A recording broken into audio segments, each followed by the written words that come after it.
battle over President Trump's immigration order heating up, as it turns out. The judge who halted the ban has also helped resettle refugees. Here to weigh in, Democratic strategist Brad Bowman and political analyst for Rasmussen Reports, Amy Holmes. Thank you both for joining us this morning. Good morning. So this is a federal district court judge. His name is Judge James Robart. Here is what he had to say in terms of helping some refugees resettle. We can take a look at this. He said, "I was introduced to people who in many times felt that the legal system was stacked against them or was unfair. I think that my time there helped. The legal system was set up for their benefit, and that it could be, if properly used, an opportunity for them to seek redress if they had been wrong." So, Amy, a conflict of interest? I don't think so. And he worked on resettling refugees as a private citizen. He also he fostered children. These are, I think, kind, generous things to do. But I don't think they have anything to do with critiquing his judgment, which I find to be very problematic, that this federal judge in Seattle, my hometown, has taken it upon himself to set national security and counterterrorism policy. He said that the government just hasn't proven that individuals from these 7 countries pose a threat to the United States. I would say, first of all, how does he know that? When was the last time he was in Mogadishu? And secondly, even if he does have some secret information about the terrorist threat against our country, it's not for him to decide. And that is the question. Make the decision for the commander-in-chief. So, Brad, who does get to make that decision? We heard Vice President Pence saying, similar to what Amy is saying, that he doesn't have this right. And then we heard Dianne Feinstein earlier in our show saying that, no, he does have this right. Sure, and you know, I think that honestly, it's not his decision to tell us what is in our best national security interest, but it is very much in his decision to decide whether a law or an executive order stands up to constitutional muster.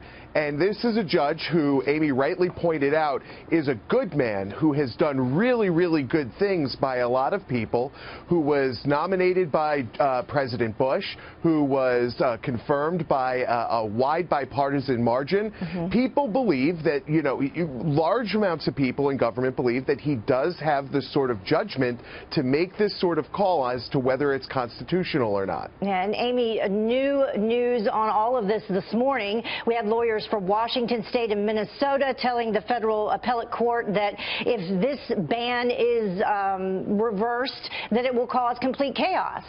Well, I think it will. We've already seen it, you know, that people being stuck in the airport, sent back, now they're told they can come back. You know, where exactly is our policy? And once again, I don't believe it's up to a federal judge to make the assessment that people from these 7 regions, which, by the way, were identified by President Obama, don't pose a terrorist threat, or that the government hasn't proven that they do.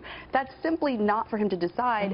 And there was another federal judge in Massachusetts who came to a very different conclusion. And he said that the commander-in-chief, as our chief executive, does have the right to set this policy in furtherance of national security and counterterrorism goals. So once again, and I would also point out to polling data. At Rasmussen Reports, we found last Thursday that a majority of likely voters support the president's executive order to put a moratorium on refugees until we have a better system in place. All right, we have to go, but just one final word from you, Brad. By reversing, I mean restoring the ban and reversing what this judge is saying needs to happen, which is stop the ban.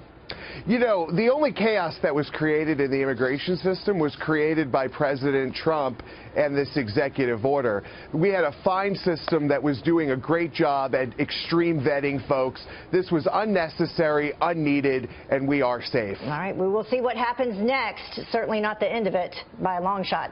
Thank you both for joining us this morning. Appreciate your insight.